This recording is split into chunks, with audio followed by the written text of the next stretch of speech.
जय माता दी। सारे बोलो जय माता दी, जोर से बोलो जय माता दी। सास बहू फैमिली गुरु के दर्शकों को लगातार माँ की कृपा मिल रही है। हम इतने सच्चे दिल से माँ को याद जो करते हैं। आज दुर्गा माँ के 8वें स्वरूप माँ महागौरी की पूजा का दिन है, तो सबसे पहले माँ महागौरी को मेरे साथ प्रणाम कीजिए। अब मैं आपको माँ के 9वें और आखिरी स्वरूप माँ सिद्धिदात्री के बारे में बताने जा रही हूँ। आज आपको जो उपाय बताऊंगी जिससे माँ आपके जीवन साथी को आपके लिए चुनेंगी। आप लड़के हैं या लड़की, बेस्ट पार्टनर चुना जाएगा। हर ब्रेकअप से रिलेशनशिप को बचाया जाएगा। आज आपको नवरात्र में नौकरी लगवाने वाले तरीके भी बताए जाएंगे।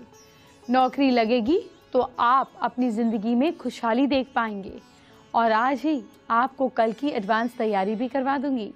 आपको कल रामनवमी पर क्या करना है, कैसे करना है, पूजा कैसे करनी है, श्री राम को कैसे प्रसन्न करना है, सब कुछ आज ही जान लीजिए। आज एक बार फिर से नवरात्र के 5 महा उपाय की बात करूंगी। आज महागौरी का दिन है। महागौरी आपकी घर में, आपकी झोली में हर तरह की खुशियां भरती हैं। और हाँ, जिनके घर बरसों से बच्चों की किलकारियां नहीं गूंजी हैं, माँ महागौरी उनकी गोद भी भरती है। तो आज का पहला महा उपाय भी मेरे उन्हीं दर्शकों के लिए हैं जिनके बच्चे अभी तक नहीं हुए हैं। क्या शादी को बरसों बीत गए हैं और गोद सूनी है? पीपल के पेड़ के चारों ओर पति पत्नी 1 महीने तक रोज 10 से 12 चक्कर लगाएं, क्योंकि पीपल पर बृहस्पति और शुक्र की एनर्जी रहती है। इसीलिए महीने बाद संतान प्राप्ति के योग बनते हैं या रास्ता मिलता है। जैसे कि मैं अभी तक बताती आई हूँ, आपको कल माँ सिद्धिदात्री को प्रसन्न करने के लिए कैसे पूजन करना है, पूरी जानकारी देने जा रही हूँ। आपको बहुत ध्यान से सुनना होगा, क्योंकि नवरात्र का आखिरी दिन कोई गलती ना कीजिएगा। या देवी सर्वभूतेषु माँ सिद्धिदात्री रूपेण संस्थिता नमस्तस्यै नमस्तस्यै नमो नमः। इस मंत्र के साथ आप माँ सिद्धिदात्री की पूजा शुरू कर दीजिए। आपने सभी नवरात्रों में माँ की पूजा जैसे जैसे शुरू की है वैसे वैसे ही करें। कलश में विराजमान सभी देवी देवताओं का ध्यान कर कर उन्हें नमस्कार करें। उसके बाद माँ के सामने दीपक जलाएं। माँ को 9 कमल के फूल चढ़ाएं। इसके बाद माँ को 9 तरह के प्रसादों का भोग लगाएं। भोग के प्रसाद में तिल ज़रूर रखें। अब सब सामान रखकर माँ के बीज मंत्र ओम ह्रीम दुर्गाय नमः एक माला का जाप करें। प्रसाद को पहले गरीबों को खिलाएं और फिर उसे खुद खाएं। अब आज का दूसरा महा उपाय भी जान लीजिए। पैसा आता है लेकिन टिकता नहीं। कल कन्या पूजन के लिए जो कन्या आपके घर आए उन्हें खीर और मिश्री का प्रसाद जरूर बांटें। और आने वाले 21 शुक्रवार तक आप 9 साल से कम कन्याओं को खीर और मिश्री का प्रसाद बांटें। कभी पैसे की कमी नहीं होगी, हमेशा बरकत रहेगी। क्या आप जानते हैं पूजा का वास्तु कितना जरूरी है? आपने नवरात्र में पूरी श्रद्धा से माँ की पूजा अर्चना की। आपने कन्या पूजन करते हुए वास्तु का ख्याल भी रखा। फिर ऐसी कोई वजह नहीं है कि माँ आपसे प्रसन्न ना हो। माँ तक आपकी मुराद जरूर पहुंचेगी। तो चलिए अब मैं आपको नवमी की पूजा का सही वास्तु बताती हूँ। ईस्ट की तरफ फेस करके माँ का ध्यान करने से हमारी प्रज्ञा जागृत होती है। साउथ की ओर मुंह कर कर पूजा करने से मानसिक शांति मिलती है। और सीधा हमारा जुड़ाव जो है माता से होता है। पूजा संबंधित सारा सामान पूजा घर के साउथ ईस्ट में रखिए। पूजा के कमरे से हल्का पीला, हल्का हरा या फिर हल्का गुलाबी रंग जो है वो प्रायोरिटी दीजिए। यहाँ पॉजिटिव एनर्जी इन रंगों से फैलती है। घर के उत्तर पूर्व में वास्तु जोन में प्लास्टिक या लकड़ी से बना पिरामिड रखिए। पूजा करते समय इससे आपका ध्यान नहीं बटेगा। तीसरा महा उपाय क्या है आपको आज बताते हैं। क्या आपको पार्टनर से ब्रेकअप का डर है? आप नारियल, धतूरे के बीज और कपूर को पीस लें, शहद मिलाएं, रोज इसका तिलक करें। जिससे आप प्यार करते हैं वो आपको नहीं छोड़ेगा और आपके अंदर का डर गायब हो जाएगा। नवरात्र में आज नहीं कल सबके यहाँ कन्या बुलाई जाएंगी। पर मुझे एक बात बताइए, आप किस उम्र की कन्या बुलाते हैं? आपको शायद पता नहीं होगा, लेकिन कन्या पूजन में उम्र का बड़ा महत्व होता है। आपको 2 साल से 10 साल की कन्याओं को ही पूजना है। आइए आपको बताती हूँ कितने साल की कन्या का पूजन क्या फल देता है। 2 साल की कन्या को कौमारी कहा जाता है। इसके पूजन से दुख और दरिद्रता खत्म होती है। 3 साल की कन्या को त्रिमूर्ति माना जाता है। इनके पूजन से धन धान्य का आगमन होता है, संपूर्ण परिवार का कल्याण होता है। 4 साल की कन्या को कल्याणी नाम से संबोधित किया जाता है। कल्याणी की पूजा से सुख समृद्धि मिलती है। 5 साल की कन्या को रोहिणी कहा जाता है। रोहिणी के पूजन से व्यक्ति रोग मुक्त होता है। 6 साल की कन्या कालिका कही जाती है। अर्चना से विद्या और राजयोग की प्राप्ति होती है। 7 साल की कन्या चंडिका का रूप माना जाता है। पूजन से ऐश्वर्य मिलता है। 8 साल की कन्या को शांभवी कहा जाता है।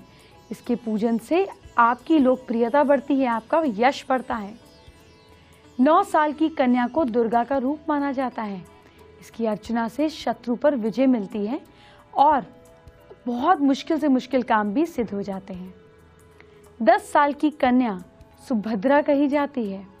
सुभद्रा के पूजन से मनोरथ पूर्ण होते हैं, सुख मिलता है।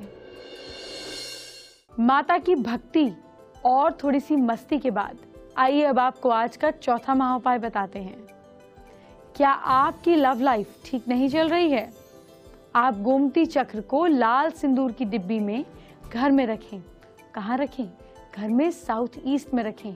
इससे रिश्तों में मिठास बनी रहती है।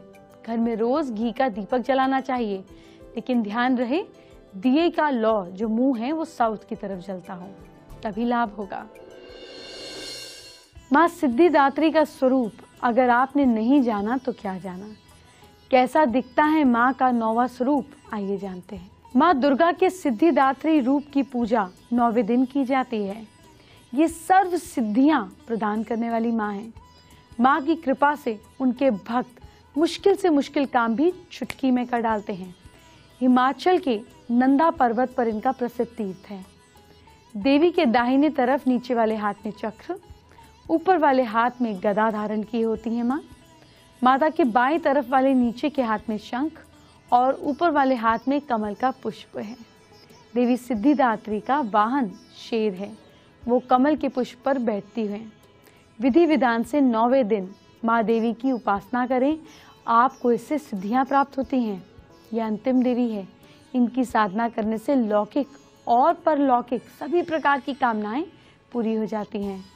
भगवान शिव ने सिद्धिदात्री देवी की कृपा से तमाम सिद्धियां प्राप्त की थीं। इस देवी की कृपा से ही शिव जी का आधा शरीर देवी का हुआ। इसी कारण शिव अर्धनारेश्वर के नाम से प्रसिद्ध हुए। वक्त हो गया है अपने आज के पहले व्यूअर से बातचीत करने का। हैदराबाद से तमन्ना कृष्णन ने अपने हाथ का वीडियो हमें भेजा है। परेशानी क्या है? परेशानी ये है कि घर में बहुत कलेश रहता है। जिस घर में किराए पर रहती हैं बिल्कुल बरकत नहीं है। परेशानी की बात नहीं है, शिफ्ट करने की सोचती हैं तो भी नहीं कर पाती हैं। दुखी नहीं होइए। एक काम कीजिए, सबसे पहले अपने घर पर जहाँ पर आप रहती हैं फिलहाल किराए पर, वहाँ पे साउथ वेस्ट डायरेक्शन में 2 शहद की बोतल रख दीजिए और फिर साथ में उसको ढक्कन खोलकर और उस पर एक जाली लगाकर रख दीजिए। दूसरी चीज़ जो आपको करनी है वो ये करनी है कि आपको नॉर्थ ईस्ट में रोज़ चंदन की 5 अगरबत्ती जलानी है, या आप चंदन का धूप भी जला सकती हैं, जो भी आपको कन्वीनियंट हो। ये 2 काम कीजिए और 48 डेज लगातार कीजिए। देखिए घर पे कैसे शांति रहने लगती है।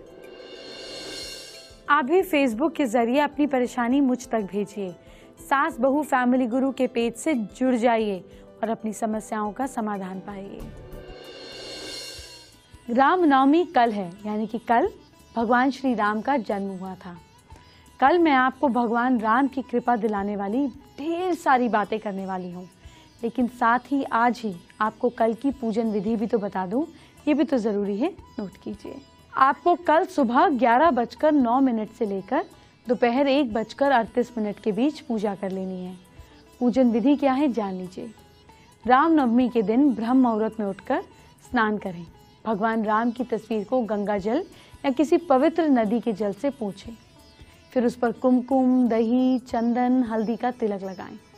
फिर भगवान श्री राम को फूल अर्पित करें। भगवान श्री राम की तस्वीर के सामने घी का दिया जलाएं।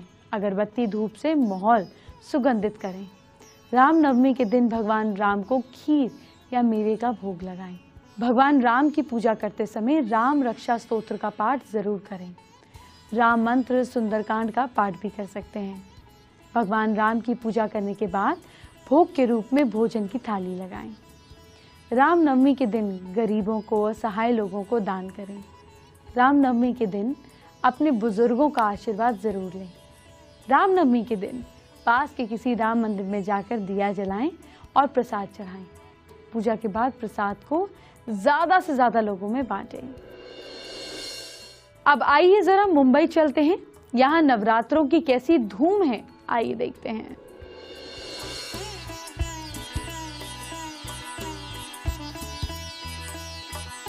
नवरात्रे हैं और ऐसे में कोई बहुत खास हमारे साथ है। संतोषी माँ यानी कि ग्रेसी जी हमारे साथ हैं। वेलकम टू इंडिया न्यूज और नवरात्रों की ढेर सारी शुभकामनाएं आपको। थैंक यू, आपको भी बहुत बहुत बधाई हो। अच्छा, ग्रेसी सिंह से संतोषी माँ बनना ये हम आज देखेंगे, तो इसमें बताइए कि क्या कुछ होता है आपका पूरा एक चेंज और मेकओवर किस तरह से होता है? ये एक बहुत सुंदर एक्सपीरियंस है।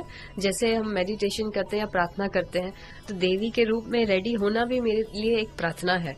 जैसे कि मैं माता का आवाहन करती हूँ और तैयार होते होते जो माता के गुण हैं मैं उन्हें याद करती रहती हूँ और कोशिश करती हूँ कि मैं उन्हें अपनाऊं, अपने जीवन में फॉलो करूं।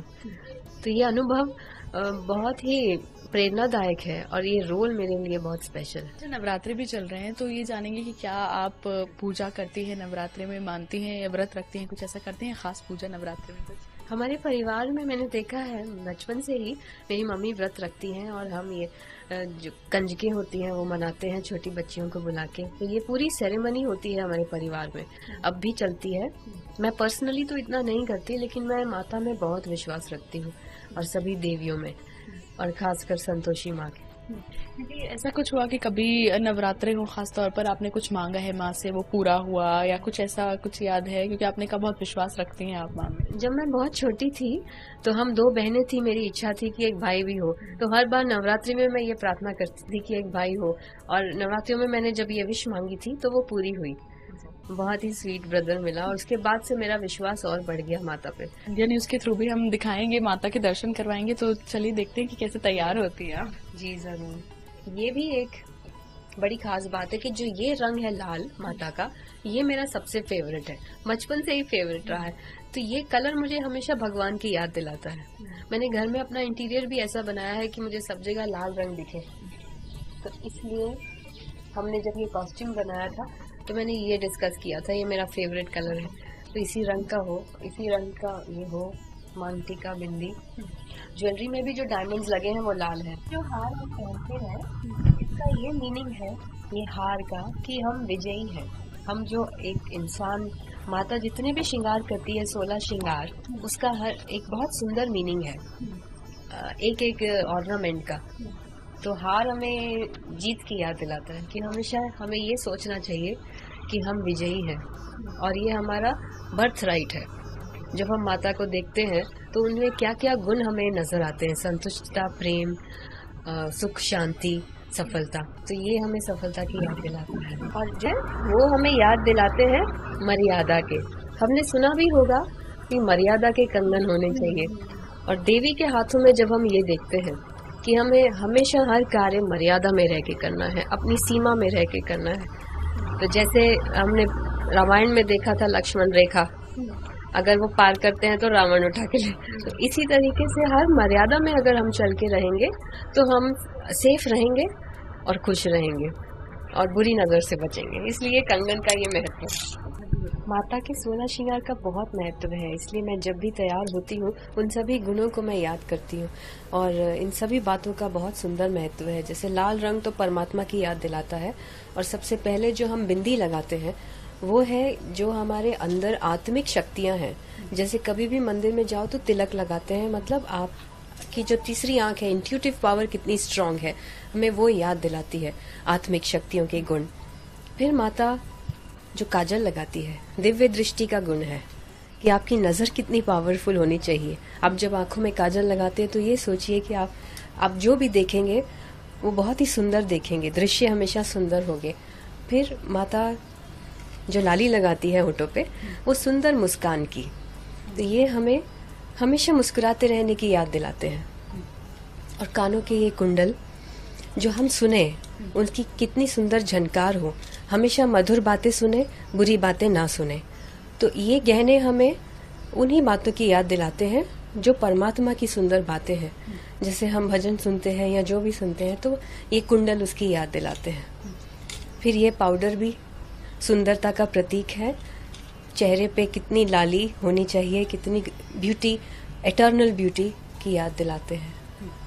और जो गले के हार हैं विजयी के, कि हमेशा हम ये याद रखें कि हम जो कार्य करने जा रहे हैं, परमात्मा हमें उसका पहले ही आशीर्वाद देते हैं कि हम विजयी बने रहें। तो हमारा विजयी बनना जन्म सिद्ध अधिकार है। ये हार हमें विजयी बनने की याद दिलाते हैं। और जो ये बेल्ट पहनते हैं वो है दृढ़ता की निशानी, डिटर्मिनेशन। हम जो भी काम करें वो इतनी डिटर्मिनेशन के साथ करें कि हमारा फेथ कभी भी ना हिले और अपने ऊपर इतना कॉन्फिडेंस रहे कि हम उस कार्य में सफल होंगे। तो बेल्ट है डिटर्मिनेशन की निशानी। और जो कंगन है वो मर्यादा की निशानी है, कि कभी भी हम अपनी मर्यादा से बाहर जाके कोई कार्य ना करें, उसी सीमा में करें, तो हम सही रास्ते पे जाएंगे। कोई भी कार्य को हासिल करने के लिए गलत काम नहीं करेंगे, मर्यादा में रह के करें। ये कंगन उसकी निशानी है। और पायल भी माता पहनती है। पायल का अर्थ है कि हम सही कदम रखें, जो परमात्मा ने रास्ता हमें दिखाया है उसी जगह पर कदम रखें, गलत कदम नहीं रखें। और इसी तरह से ये है सदा सुहागन रहने की निशानी, कि हमेशा हम परमात्मा से हमारी आत्मा का कनेक्शन जुड़ा रहे, उसकी निशानी है ये नथ। और जो बाजूबंद है वो है हमें एक बल, एक भरोसे के आधार पर हमें हर कार्य करना है। जो हमारा बल है, परमात्मा के साथ हमारा जो भरोसा है, वो कितना मजबूत रहता है, वो मजबूती की निशानी है बाजूबंद।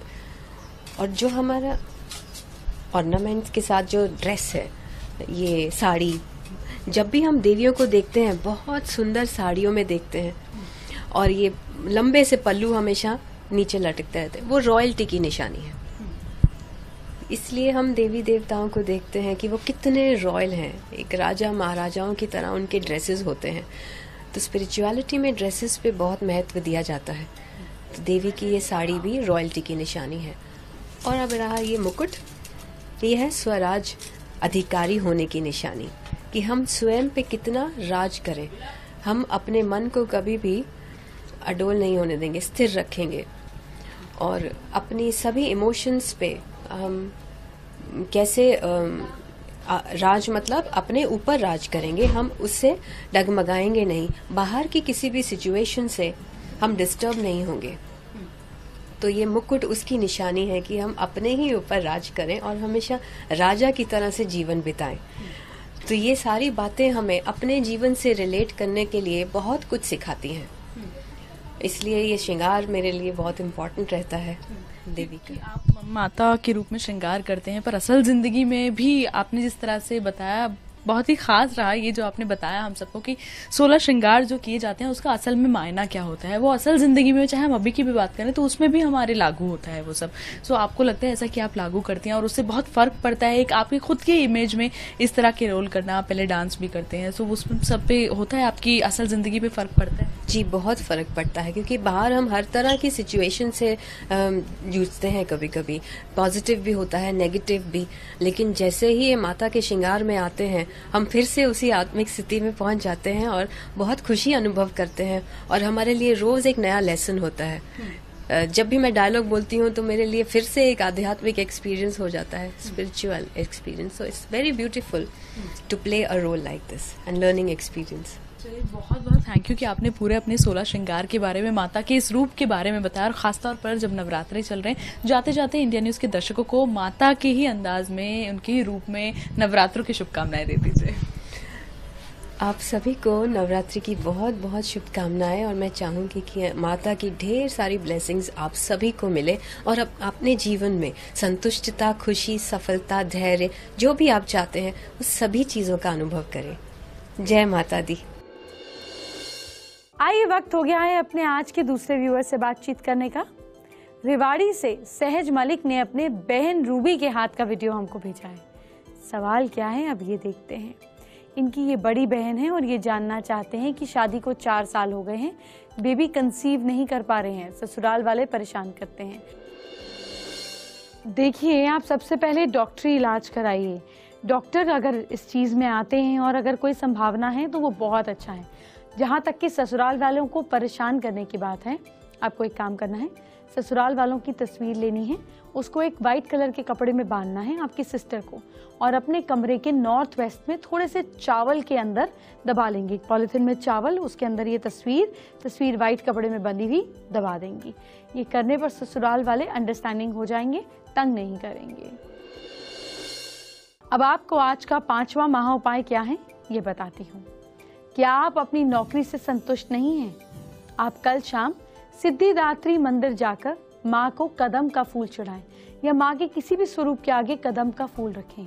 पास में सिद्धिदात्री का मंदिर नहीं हो तो आप दुर्गा माँ को भी फूल चढ़ा सकते हैं। नौकरी में आपकी पोजीशन बदलने लगेगी।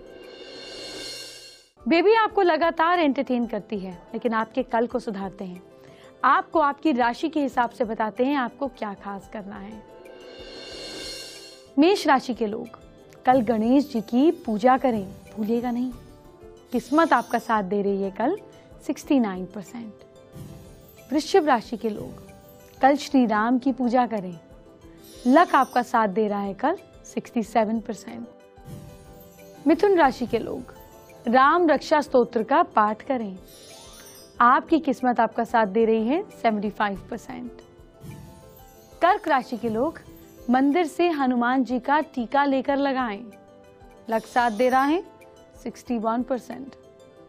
सिंह राशि के लोग माँ दुर्गा को नारियल अर्पित करें और आपकी किस्मत आपका साथ दे रही है 72%।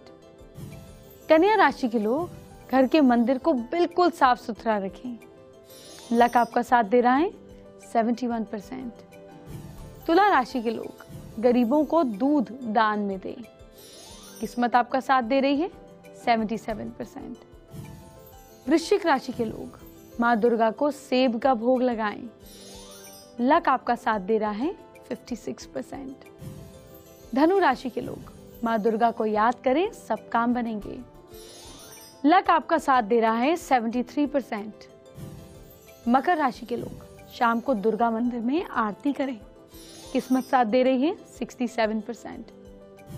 कुंभ राशि के लोग गाय को रोटी खिलाएं। लक आपका साथ दे रहा है 65%। और मीन राशि के लोग गायत्री मंत्र का पाठ करें। किस्मत आपका साथ दे रही है 70%। आज के लिए इतना ही, लेकिन कल रामनवमी है और नवरात्र का आखिरी दिन है, तो कल दोनों की बात होगी। अभी के लिए इतना ही, चलती हूँ। जय माता दी।